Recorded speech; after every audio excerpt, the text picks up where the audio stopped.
There are some moments on television that you never forget. Moments that stop you mid-scroll, make you put your phone down and just watch. Moments where something so real and so human happens on screen that you forget you are watching a show at all. What happened on the Family Feud stage on a quiet Wednesday afternoon in October 2023 was one of those moments. It did not involve a big cash prize or a record-breaking answer. It did not involve a celebrity or a viral dance move. It involved two women, both 81 years old, both with white hair, gentle hands, and the same eyes, twin sisters who had not seen each other in 75 years. And when they finally found each other again, right there under the bright studio lights with Steve Harvey standing between them, the entire room stopped breathing. This is their story.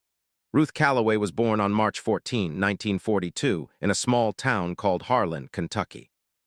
She came into the world 2 minutes before her twin sister, Dorothy. For the first 6 years of their lives, they were inseparable. They shared a bedroom, shared a bed, and according to their mother, even shared a language that no one else could understand. They finished each other's sentences before they could properly read. They laughed at the same things. They cried at the same things. When one got sick, the other would sit beside her without being asked. But in 1949, everything fell apart. Their parents, Thomas and Evelyn Calloway, were going through what people back then quietly called hard times. The kind of hard times that did not just mean money troubles. It meant a marriage breaking apart, decisions being made in the middle of the night, and children being separated in ways that the adults thought were temporary but turned out to be permanent. Thomas took Ruth with him when he moved to Cincinnati, Ohio. Evelyn kept Dorothy and eventually moved south to Birmingham, Alabama. There was no phone in either home. Letters were written, but many were never answered. Within 2 years, contact had completely stopped. Within 5 years, the separation had hardened into silence. Within 10 years, each sister had quietly begun to believe that the other one had simply moved on. Ruth grew up in Cincinnati. She married a man named George Calloway, a bus driver who loved jazz music and made the best chili in the neighborhood. They had 3 children together, Marcus, Linda, and James. Ruth worked for over 30 years as a school librarian, spending her days surrounded by books and children, building a quiet and steady life. She was known in her community for her warm laugh, her patience, and a certain sadness that would sometimes pass across her face when she thought no one was looking. Her children noticed it growing up. They called it Mama's faraway look. They did not understand it fully until much later. Dorothy, meanwhile, grew up in Birmingham. She married a man named Earl Simmons, a carpenter who built furniture and porches, and according to Dorothy, half the houses on our street. They had 2 children, a daughter named Carol and a son named Raymond. Dorothy worked as a nurse's aide for most of her adult life, caring for elderly patients with a gentleness that her coworkers always remarked on. She too had built a good life, a full life. But her daughter Carol would say years later that her mother always seemed like someone who was carrying something heavy and had simply learned to carry it quietly. Neither sister ever stopped thinking about the other. Ruth told her daughter Linda once, when Linda was about 12 years old, that she had a twin sister somewhere in the world. Linda remembered her mother saying it in a very calm voice, like she was telling her a fact about someone else's life. Her name is Dorothy. We got separated when we were 6. I don't know where she is. And then her mother had gone back to folding laundry, and they had not spoken about it again for many years. Linda had held onto that information the way children hold onto things that feel too big to touch. She filed it away and left it alone. Dorothy's son Raymond had a similar experience.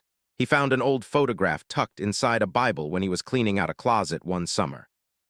The photo showed 2 little girls who looked absolutely identical, sitting on the front porch of a house he did not recognize. He brought it to his mother.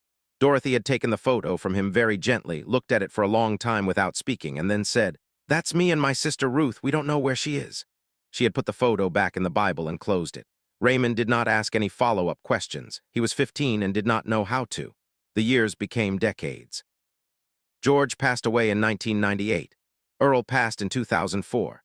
The children grew up, had children of their own, and life continued doing what life does, moving forward, filling in the spaces, not always leaving room to go back. And then in early 2023, Linda decided she was done waiting. Linda was 54 years old by this point, a project manager from Columbus, Ohio, with 2 teenage daughters of her own.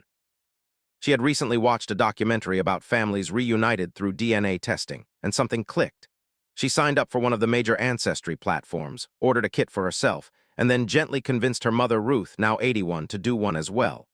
Ruth agreed, though she did it in the way older people sometimes agree to things, with a kind of cautious hope that tries not to get too big. 3 weeks after the kits were submitted, Linda got a notification. A 49% DNA match. The category it came up under was simple and devastating in its plainness. It said, close family, possible twin or sibling.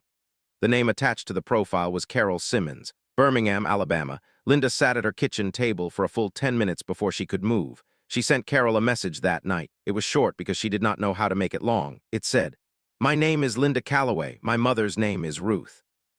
I think our mothers might be sisters. Can we talk? Carol replied within the hour. What followed was 3 months of phone calls, document searches, old photographs compared side by side, and two families slowly piecing together a story that had been broken for 75 years. Carol and Linda discovered that their mothers had been born in the same hospital, on the same day, listed as twins on a birth certificate that Carol found tucked in a folder inside a shoebox in her mother's closet. The names were right there in faded ink. Ruth Calloway, Dorothy Calloway, March 14, 1942. The hardest conversation was the one between the daughters and their mothers, not because either woman was unwilling to hear it, but because both women had spent 75 years building walls around that particular wound, and opening it back up took time. Ruth sat very still when Linda told her. She did not cry immediately. She just said, she's alive. And when Linda said yes, Ruth put both hands over her mouth and did not say anything else for a long time. Dorothy's reaction was quieter still. Carol had to sit with her for almost an hour before Dorothy would believe it was real and not a mistake. Are you sure? She kept asking. Are you absolutely sure? Carol kept saying yes.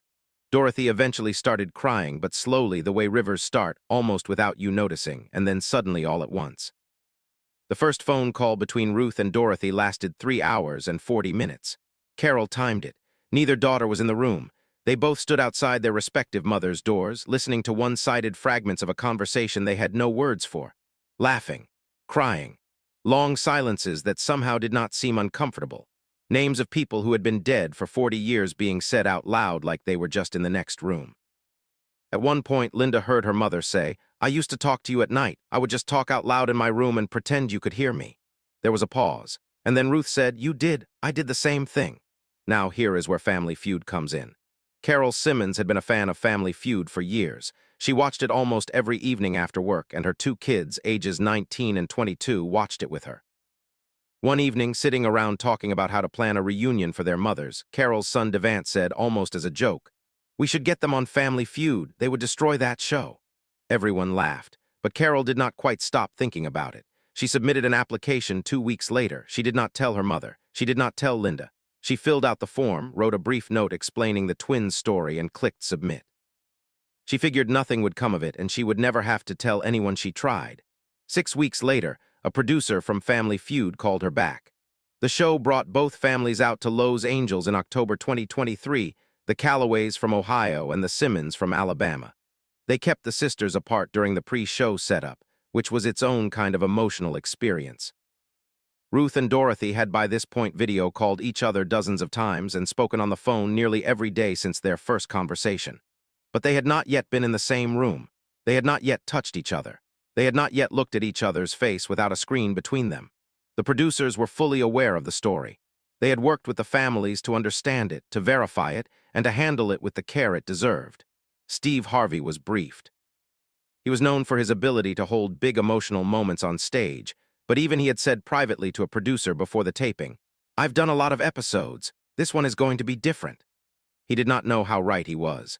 The Calloway Simmons family entered the stage together, 5 members total, a mix of Ruth's children and grandchildren alongside Dorothy's daughter Carol and her 2 kids. Steve welcomed them the way he always does, warm and easy, reading the crowd, making people comfortable. The audience liked them immediately. There was an energy in the room that felt different from a regular taping. Even audience members who had not been told the full story seemed to sense that something was building. The game itself was not the point, of course. The Calloway Simmons family played with joy and noise, and exactly the kind of chaotic family energy that makes Family Feud worth watching. They were competitive. They were funny. Devant buzzed in too early twice and cost them points both times, which gave Steve no shortage of material. Linda was the one who kept them focused, leaning in on each question with intense concentration while everyone else was still laughing at the previous answer. Ruth sat in the contestant area, small and straight-backed, wearing a pale yellow cardigan and a smile that did not leave her face for the entire game. They won. And when they won, Steve turned to the audience and said, now before we go to Fast Money, there is something that some of you already know and something that all of you deserve to hear. He paused. The room settled.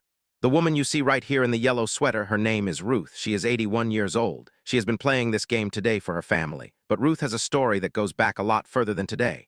Steve looked at Ruth. Ruth, are you okay if I share a little bit of what you told us? Ruth nodded. Her eyes were already bright. Steve turned back to the audience and the cameras. Ruth had a twin sister. Her name is Dorothy. They were 6 years old when their parents separated and they lost each other. 6 years old, and they did not find each other again for 75 years. He let that number land. 75 years, and today, right now, Dorothy is here. A door at the side of the stage opened. Dorothy Simmons walked out slowly, one hand resting lightly on Carol's arm. She was wearing a pale green cardigan. She had white hair pulled back simply. She had the same build as her sister, the same way of holding her chin slightly up. She was looking toward the stage, searching. Ruth stood up before anyone told her to. The audience started crying before the sisters even reached each other. It took Dorothy about 30 seconds to walk across the stage, but those 30 seconds felt like something outside of normal time. The audience was completely silent. No music was playing. The only sounds were footsteps and the quiet, ragged breathing of people trying not to fall apart. And then Ruth and Dorothy were in front of each other, and they just stopped. They looked at each other for a long moment, really looked, the way you look when you are trying to confirm something you have wanted to believe for a very long time. Then Dorothy reached up and touched Ruth's face, and Ruth grabbed her sister's hand and held it there. And then they were holding each other, both of them shaking, both of them crying without sound the way very old people sometimes cry, like the emotion is too deep to make noise, like it bypasses the throat entirely and just comes out through the body. Carol was crying. Linda was crying. Devant, the young man who had suggested the whole thing as a joke, was wiping his face with both hands and looking at the ceiling. Steve Harvey stood to the side. He did not say anything. He did not try to narrate the moment or fill the silence with words. His production team would later say they had never seen him go that quiet on stage before. He just watched. His eyes were wet. He blinked slowly, pressed his lips together, and let the moment be what it was. After a long time, no one could agree later on exactly how long, Steve walked over to the sisters and placed one hand gently on each of their shoulders. He did not make a speech. He just said quietly, "Take all the time you need. We're not going anywhere." The audience, already on their feet, broke into applause that went on for a full 2 minutes. When things had calmed down enough for conversation, Steve sat with both sisters and asked them simple questions. What do you remember most about each other from when you were little? Dorothy said Ruth used to steal the blankets and never admit it. Ruth laughed so hard at that she had to hold her stomach. Steve said, so some things never change. Ruth said that the thing she remembered most was the sound of her sister's voice, that even after 75 years, the moment she heard Dorothy's voice on the phone for the first time, she recognized it immediately. I knew it was her before she even said her name, Ruth said. You know somebody's voice when it lives in your heart. That line stopped the room. Steve repeated it slowly, almost to himself. You know somebody's voice when it lives in your heart. He shook his head gently and looked at the camera. He said, I have been hosting this show for a long time, and I want you all to know nothing that happens in that fast money round is as important as what just happened on this stage. He turned back to the sisters. Can I ask you both something? They nodded. Was there ever a time when you gave up, when you just accepted that you were never going to find each other? Dorothy was quiet for a moment. Then she said, there were years, long years. When I thought she has her life and I have mine, and maybe that's just how it is. But I never stopped missing her. You don't stop missing someone just because the years go by. You just learn to keep going anyway.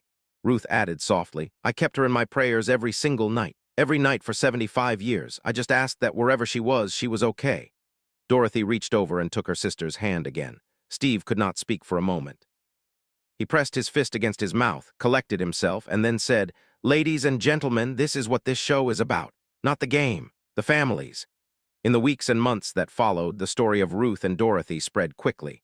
The clip from the Family Feud episode was shared hundreds of thousands of times.